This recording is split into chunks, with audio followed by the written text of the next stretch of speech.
My name's Craig Mashman. I'm a firefighter with Fire Rescue New South Wales. I hold the rank of leading station officer. I'm the station commander in Bateman's Bay. That's my work life.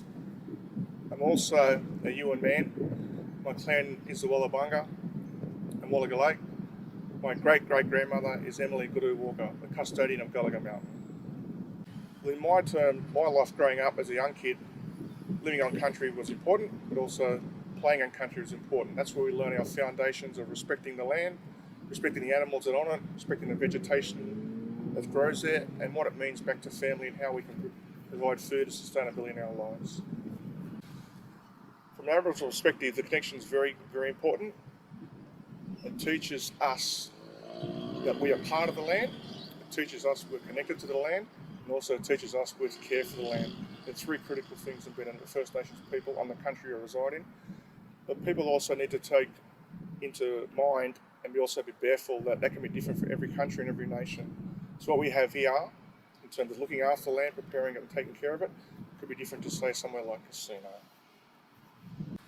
So one thing I've seen over this bushfire season on my country, in Yuin, is that fire is actually taking out some of our really native species, and it's called an inequity and imbalance in nature here.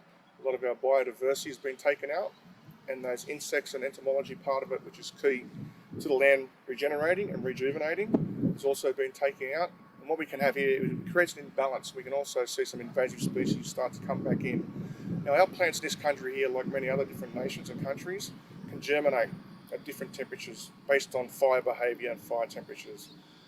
These fires were very hot here, and we saw this inequity and imbalance is starting to come back through now through regeneration.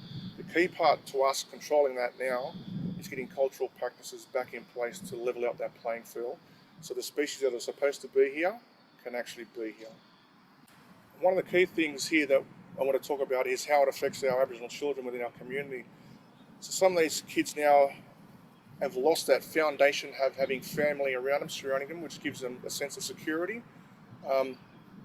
This time for this recovery phase is more important than ever, that these kids are surrounded by that family network. That's what they want to feel security and safety. That's something we need to really look at the moment.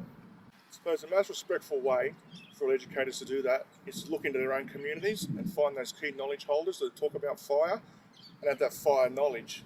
The best way is to bring them into the classroom, engage with those knowledge holders, and let them tell their verbal story about fire in their country, the cultural practices around it, and the importance so the kids can understand that story. I think Aboriginal children in particular, they relate better to a narrative than reading a book. In Bateman's Bay, what we saw here, a few of our Aboriginal communities lie on the outskirts of town.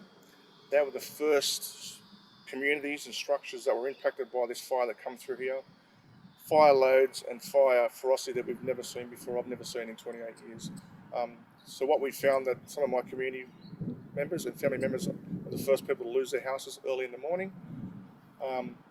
So the process we're going through now is figuring out how they're going to be rehoused and taken care of. The short term has seen some families fractured and having to move their elderly parents away to Sydney or with others to be cared for. We just don't have enough housing here at the moment to accommodate everybody.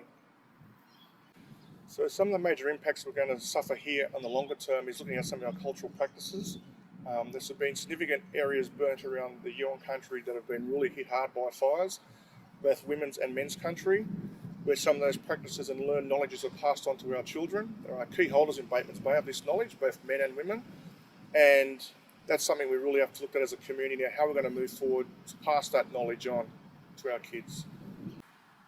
So in terms of talking about how we're going to look to the future and managing our land, I suppose the best way to do that is back through custodial owners and putting in some of these cultural burning practices.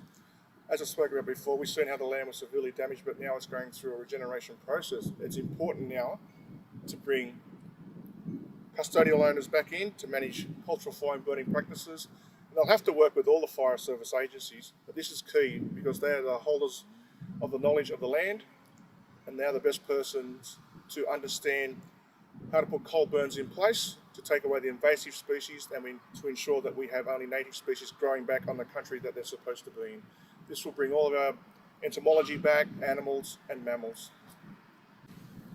After a major bushfire event like we've had here, where there's no predictability about anything in terms of fire or safety, I suppose it's important now to look at some way of building those resources in around predictability and safety. It's key that we're able to sit down and build these networks and talk with other agencies how we're going to achieve that holistically, because it's something that we need to look at now. Now's the time to do it when we're in the recovery phase.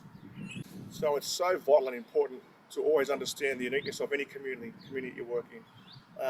One of the key things I do in my position and my role is I walk in and I will evaluate the community based on a couple of needs, like a needs assessment. I suppose it's no different to when you're being an early learning educator. You'll have specific needs within that room. My role is no different as a firefighter. I will look at those needs and I'll bring best practices in and figure out how I'm going to meet and manage those needs. They're no different from identifying most vulnerable and at risk.